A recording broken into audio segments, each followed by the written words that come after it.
أعوذ بالله من الشيطان الرجيم بسم الله الرحمن الرحيم يا أيها الذين آمنوا إنما المشركون نجس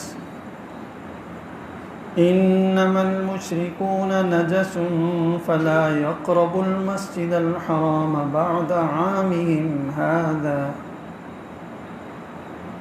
وإن خفتم عيلة فسوف يغنيكم الله من فضله إن شاء إن الله عليم حكيم۔ سورہ توبہ کی آیت نمبر 28 ہے۔ فرمایا اے ایمان والو، مشرکین تو سراپا نجاست ہے، لہذا اس سال کے بعد وہ مسجد حرام کے قریب بھی نہ آئیں، اور اگر تمہیں مفلسی کا خوف ہو، اندیشہ ہو، تو اگر اللہ نے چاہا تو اللہ تعالیٰ تمہیں مشرکین سے بے نیاز کر دے گا۔ یہ بات یقین سے جان لو کہ اللہ تعالیٰ کا علم بھی کامل ہے اور اس کی حکمت بھی کامل ہے۔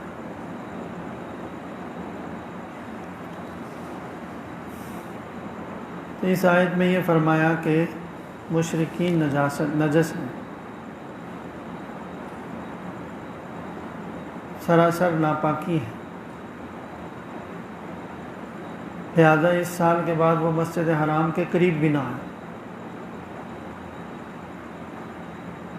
یہ دراصل سورت کے شروع میں جو مشرکین سے برات کا اعلان ہوا تھا، یہ اس کی تکمیل ہے۔ براءۃ من اللہ ورسول، یہاں سے آغاز ہوا تھا سورت۔ اللہ اور اس کا رسول تمام مشرکین سے براءت، لا تعلقی کا اعلان کرتے ہیں، بیزاری کا اعلان۔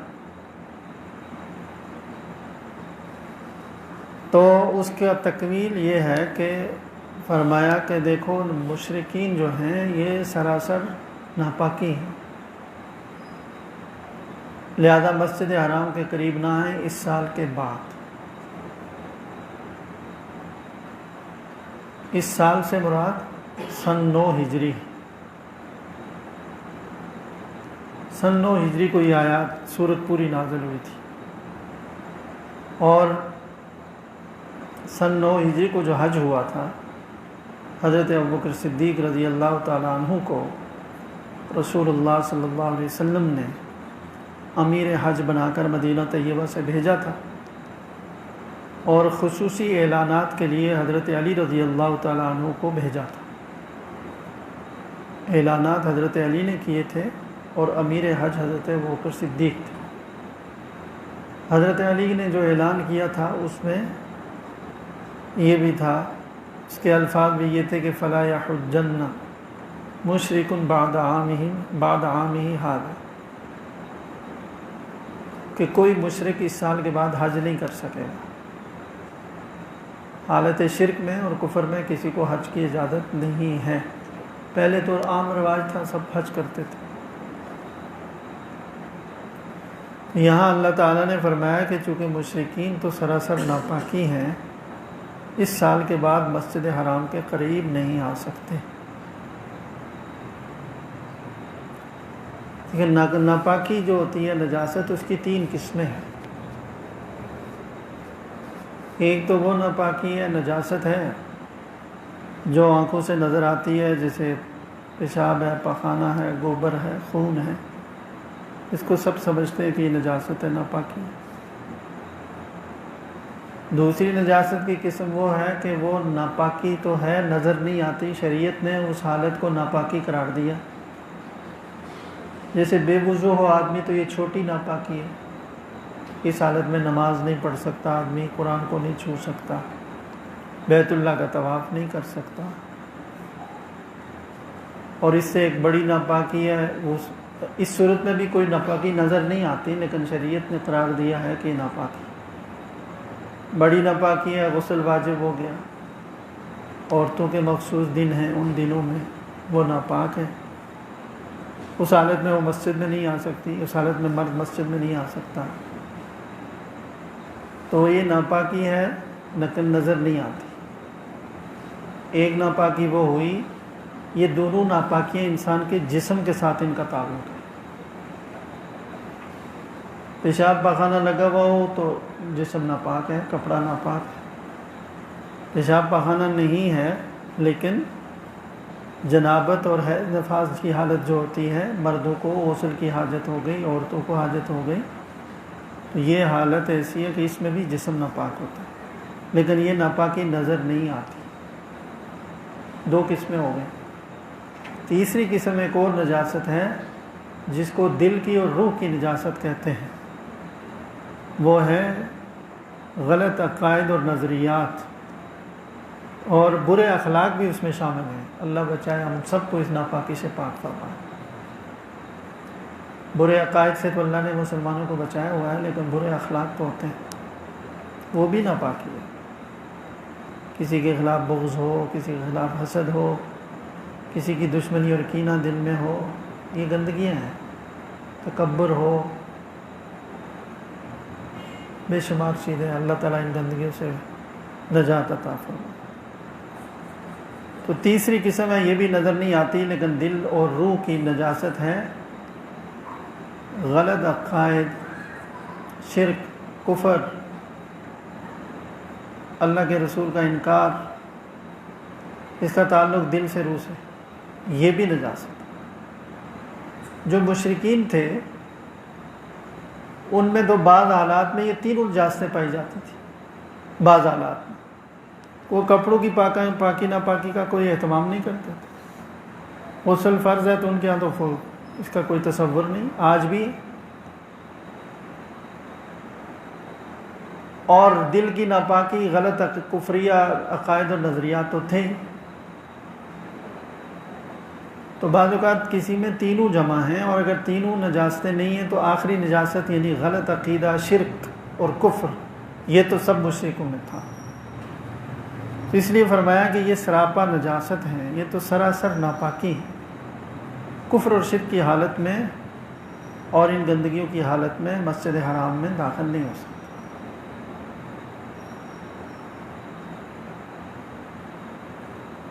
اس میں ایک بحث بھی ہے علمی۔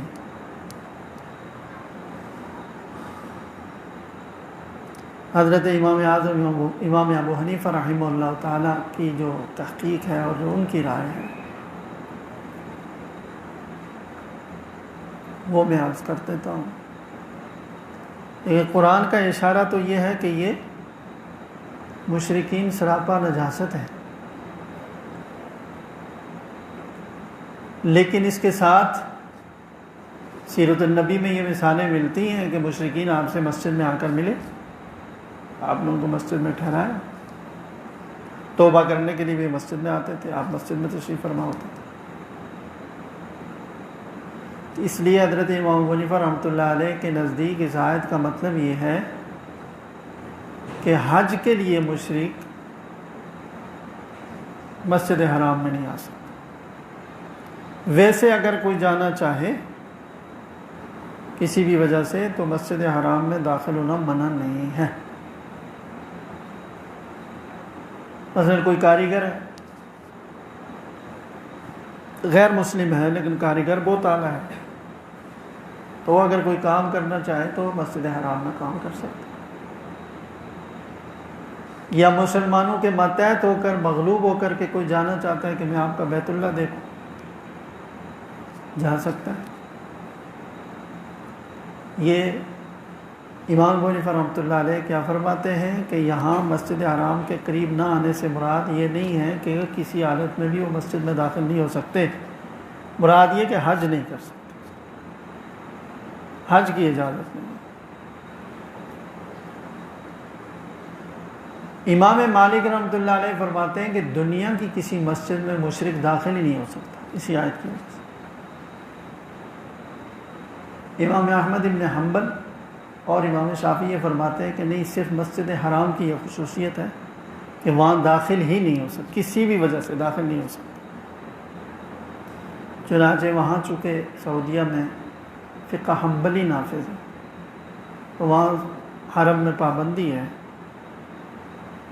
وہ لگا ہوا لکھا ہوا ہوتا تھا باقاعدہ کہ یہاں سے آگے غیر مسلم کا داخلہ ممنوع۔ تو یہ چونکہ ایسے مسائل ہوتے ہیں کہ اس میں گنجائش ہوتی ہے، اہل علم جو درجہ اجتہاد میں ہیں ان کی رائے مختلف ہو سکتی ہے، کسی طرف تشدد اور سختی نہیں، چاروں ائمہ حق پر ہے۔ البتہ امام ابو حنیفہ رحمۃ اللہ علیہ کی تحقیق اور رائے میں سہولت بھی ہے، قابل عمل بھی ہے، اور سنت سے اس کی تائید بھی ہوتی ہے۔ جیسے حضرت علی نے اعلان کیا کہ فلا یحجن مشرک بعد عامہ ھذا، کوئی مشرک اس سال کے بعد حج نہ کرے، تو اس آیت کی ہی تفسیر تھی جو رسول اللہ صلی اللہ علیہ وسلم کو سکھائی تھی۔ تو یہ فرمایا کہ مشرکین جو ہیں یہ سراپا نجس ہیں، مسجد حرام کے قریب نہ آئیں اس سال کے بعد۔ اب مسئلہ یہ تھا کہ آج بھی ہے کہ وہاں کی ساری تجارت اور معیشت کا دارومدار حج پر ہے۔ حج ایک میلہ ہے دنیاوی لحاظ سے، لاکھوں دنیا جاتی ہے، وہاں کے رہنے والوں کی پورے سال کی کمائی انہی دنوں میں ہوتی ہے، ہر چیز بکتی ہے۔ تو جب یہ فرمایا کہ مشرکین کا داخلہ منع ہے تو دیکھیں اللہ تعالیٰ کی کہاں پر ظاہر ہے، اللہ تعالیٰ کی نظر نہیں ہوگی تو کس کی ہوگی، کہ معاشی اور اقتصادی لحاظ سے اگر تمہیں یہ خوف ہو کہ مشرکین کا داخلہ منع ہوگا تو تھوڑے سے لوگ آئیں گے، سال بھر کی ہماری تجارت کو بڑا نقصان ہوگا، تو فرما دیا کہ اس کی پرواہ مت کرو، اگر اللہ چاہے گا تو مشرکین سے تمہیں بے نیاز کرے گا۔ یہ وہ بنیاد ہے جو مسلمانوں کو آج بھی یاد رکھنی چاہیے۔ مسلمان ارباب اقتدار اور ارباب اختیار اپنی معیشت اور اقتصاد کے چکر میں وہ دین کو بھی پیچھے کرتے ہیں، ان کی غلط غلط شرائط مانتے ہیں، اور پھر نہ معیشت ٹھیک ہوتی ہے اور اللہ کو تو پہلے ہی ناراض کر دیا۔ ذرا دین میں کوئی رخنہ نہ آنے دیں، اس پر سودہ بازی نہ کریں، اپنے دین پر اصول پر رہتے ہوئے سارے ممالک سے اچھے تعلقات رکھے جا سکتے ہیں۔ شریعت نے صلح کی زبردست تائید اور حمایت کی ہے، کسی بھی کافر ملک سے ہو سکتی ہے۔ تو یہ فرما دیا کہ اگر تمہیں اندیشہ ہو مفلسی اور اقتصادی کساد بازاری کی تو تم، اگر اللہ نے چاہا تو اللہ تعالیٰ تمہیں اپنے فضل سے مشرکین سے بے نیاز بے فکر کر دے گا، یعنی اس کے بغیر ہی تمہاری تجارت میں اقتصاد میں اللہ ایسی برکت دیں گے کہ تمہیں مشرکین کی کوئی ضرورت نہیں رہے گی کہ وہ حج کرنے کے لیے آتے اور لوگوں کی تعداد بڑھتی اور تمہاری چیزیں فروخت ہوتی، اس کی تمہیں حاجت نہیں رہے گی۔ ایسا ہی ہوا۔ میں نے اپنے بزرگوں سے سنا، اپنے اساتذہ سے، کہ جنرل ضیاء الحق صاحب مرحوم کو جب مشورہ دیا گیا کہ پی آئی اے کی پروازوں میں شراب پر پابندی لگے گی، یہ مسلمانوں کی اور مسلمان ملک کی وہ ہے کمپنی ہے ہوائی، تو اس میں شراب نہیں ہونی چاہیے، تو انہوں نے یہ فیصلہ کر لیا کہ، لیکن اپنے لوگوں سے مشورہ کیا تو جو ذمہ دار لوگ تھے تو انہوں نے بہت ہی پریشانی کا اظہار کہ جی یہ تو خاص طور پر پی آئی اے کمپنی کے جو ڈائریکٹر ذمہ دار وغیرہ لوگ تھے کہ سر یہ تو ہماری کمپنی بیٹھ جائے گی، اس لیے کہ پھر اس میں تو سواریاں بیٹھیں گی نہیں، لوگ تو دوسری ایئر لائن کی ٹکٹ لیں گے۔ انہوں نے کہا کچھ بھی ہو یہ اللہ کا حکم ہے، پورا کرنا ہے، قانون انہوں نے نافذ کر دیا کہ پابندی آج تک الحمدللہ پابندی لگی، تو اس کے بعد پھر ان کی اپنی رپورٹ تھی PIA والوں کی کہ پہلے سے بھی دگنی کمائی ہوئی ہے، کوئی کمی نہیں۔ ان خفتم عائلۃ، سودی نظام کو نہیں ختم کرنے کہتے ہم جزیرے میں، دنیا کے جزیرے میں تو نہیں، فضا میں تو نہیں ہے پاکستان، سود کو ختم کر کے ساری دنیا سے کیسے اقتصادی معاملہ چلائیں گے؟ ایک دفعہ ختم کر کے تو دیکھیں یہ دنیا کیا چیز ہے، ایک طاقت اوپر بھی تو بیٹھی ہوئی ہے، ایک دفعہ ختم کر کے دیکھیں۔ تو یہ بڑے درجے کی بات ہے، اور ہمیں اپنی نجی زندگی میں بھی غور کرنا چاہیے کہ جب کبھی اللہ کا حکم آئے اور اس کے سامنے کوئی دنیاوی نقصان نظر آ رہا ہو تو ہم بد پرواہ کریں۔ اللہ تعالیٰ اس نقصان کو پورا کرنے کا وعدہ کرتے ہیں اگر اللہ کا حکم پورا کرنے کے لیے، اور فرض کرو نقصان ہو بھی جائے تو یہی تو قربانی ہے نا، اللہ کے لیے ہم نے اللہ کا حکم پورا کرنے کے لیے قربانی دے دی۔ اللہ تعالیٰ ہم سب کو عمل کی توفیق عطا فرمائے۔